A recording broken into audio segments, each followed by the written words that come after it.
今回は、ブルーインパルスのアクロバット飛行紹介、第2弾です。低い雲がある日、ブルーインパルスは、どんなアクロバット飛行を見せてくれるのでしょう。曇り用アクロバットでは、世界トップクラスの面白さを誇る、第3区分と第4区分をご紹介します。離陸からしばらくは、晴れの日と同じ科目が続きます。今回は、風が強い日など、変態離陸が難しい場合のインディビジュアルテイクオフ&ダーティーターンをご紹介します。1番機から4番機が1機ずつ連続して離陸し、そのまま空中集合します。離陸してすぐに車輪とフラップを下げた苦しい状態のままスムーズに空中集合する様は、さすがブルーインパルスといったところです。そのままダイヤモンド体系を作り、海上の正面から侵入してきます。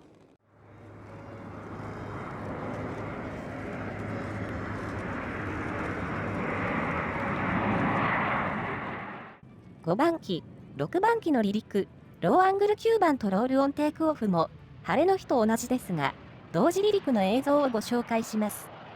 全く違う離陸方法なのに、一緒に離陸滑走を開始し、まずは、6番機がゆっくり上昇、そのまま横転します。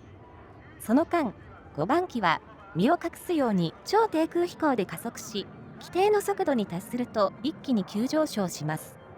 6番機の描く大きな輪の中から5番機が飛び出してくるような大迫力の離陸です。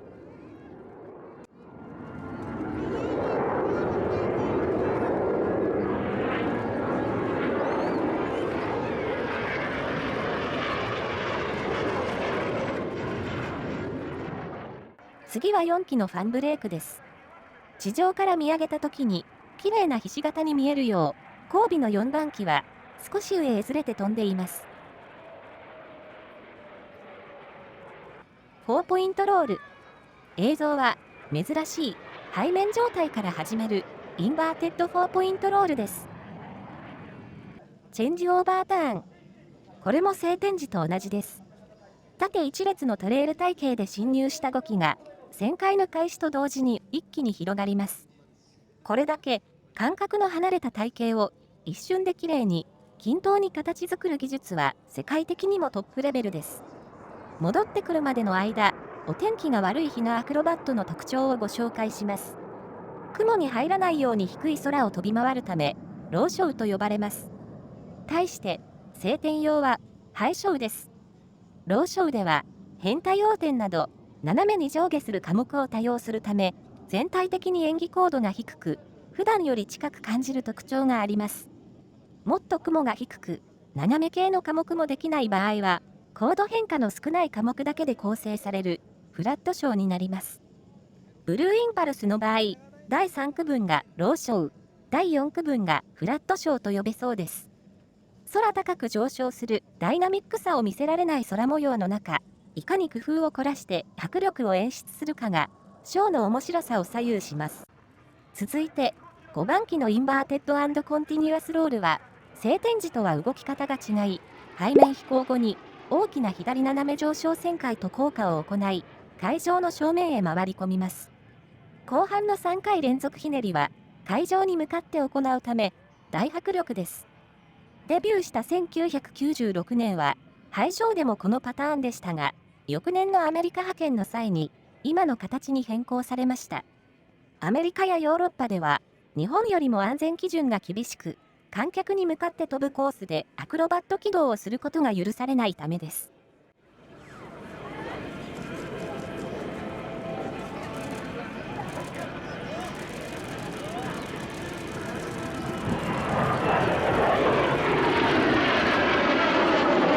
次は5機でサンライズまたはレベルオープナーです。ハイショーの時は宙返りをしてから3回しますが、ローショーでは宙返りを行わず、水平に飛んできてそのまま3回します。レベルオープナーでは3回時に上昇せず、水平に広がり、各機横転をします。長野オリンピックの開会式でも行った科目です。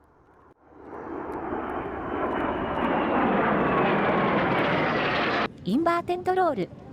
第3、第4区分特有の科目です。パイロットが宙吊りとなる背面飛行から連続横転を行った後、再度、背面に戻る非常に過酷な科目です。スローロール、6番機の腕の見せ所です。各操縦打面の使用量をスムーズに変化させながら、すべてをうまく調和させなければならず、とても難しい技です。レター8、その名の通り、横向きに8の字を描きます。4機の編隊が左右に分かれ、それぞれが水平に円を描き、8の字を完成させます。8の字が完成するまで、曇りの日のアクロバットの話の続きをしましょう。世界的に、ブルーインパルスのローショーの面白さはトップレベルです。他の国では、ローショーでは、ハイショーの縦系の科目を省略したり、単純な編隊効果に置き換えるだけの国も多く、ハイショーに比べ大きく見劣りするチームが散見されます。世界最高峰と言われるイタリアのフレッチェトリコローリも、ローショーになると途端に淡白になります。その点、四季を通じてお天気の変化が大きい日本のブルーインパルスは、どんな日でも見劣りしないように工夫されていて、ローショーでしか見られない科目も多く盛り込み、ハイショーとは全く違うショーを作り上げています。カリプソ、バックトゥーバック。背面飛行中の5番機に6番機が背中合わせ、または胴体を合わせるように編隊飛行する難易度の高い科目です。まるで水面に映したような見事な編隊です。トレールトゥーダイヤモンドロール。ローショー特有の科目です。縦一列のトレール体系で進入した4機が大きく横転しながらダイヤモンド体系に変換します。大きな軌道をしながら編隊の形を変えるとても難しい科目です。オポジットコンティニュアスロール。会場の右手から5番機、左手から6番機が進入し、それぞれが時速約 800km の速さで同時に連続横転しながら交差します。相対速度は 1600km にもなります。フォーシップインバート。密集したダイヤモンド体系で全機背面飛行のまま精密な編隊飛行を行います。背面飛行では操縦桿の操作が逆になるため、高度な操縦テクニックが必要です。キューピッド。5番機、6番機が日本一大きなハートマークを描きます。第3、第4区分では斜めか水平に描きます。なお、4番機は次の科目に参加するため、矢を射抜く演出はありません。ごく稀に矢を射抜く際は、ハイショーとは逆に裏から刺すような演出が見られることがあります。シングルクローバーリーフターン。4機が会場の左前方から縦一列のトレール体系で進入し、大きく斜め上昇旋回、降下旋回をして、クローバーの葉を1枚描きます。この間に、ダイヤモンド体系、さらにアローヘッド体系へと変化させます。編隊連携軌道飛行では、クローバーの葉を2枚描く、ダブルクローバーリーフターンになります。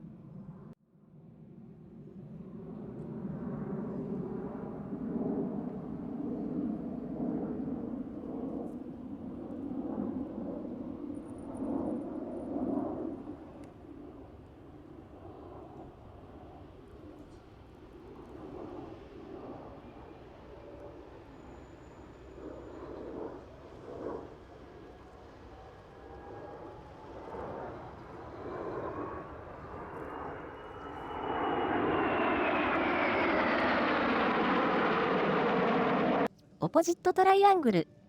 幅の広い傘型体系で進入した編隊のうち、2、3、4番機が同時に背面飛行となり、密集した傘型体系へ変化します。編隊の内側の3機が背面飛行するという難易度の高い科目です。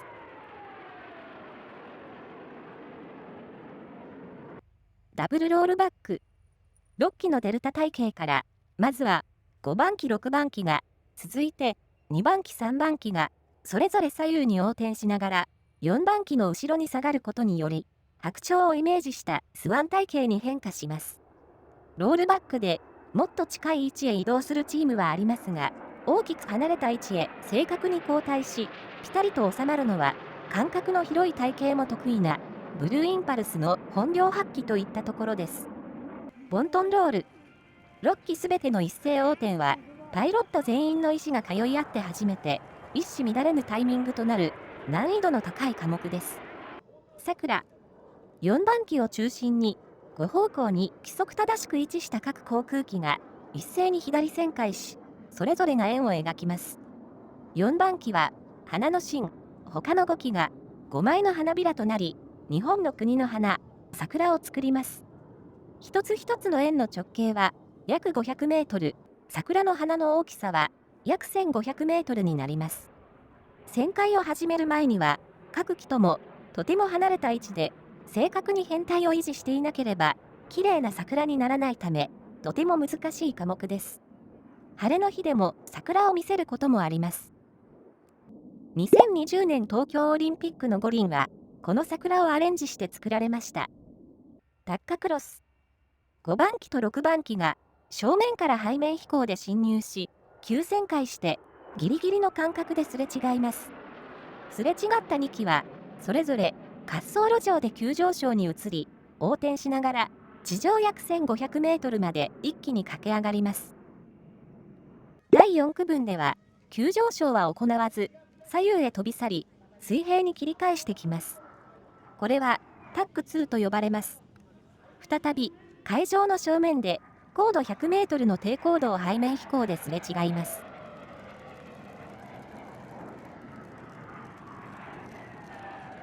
ローリングコンバットピッチ。いよいよ4機の編隊、最後の科目です。エシュロンと呼ばれる斜め一列の隊形で進入し、上昇横転しながら編隊を解散、4本の真っ白な半円を描いていきます。ブルーインパルス創設以来受け継がれている伝統の科目です。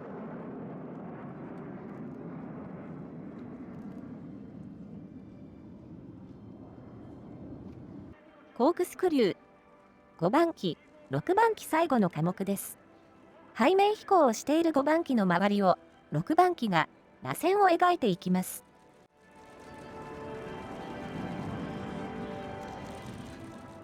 この後2機は前の4機に続いて着陸態勢に入ります。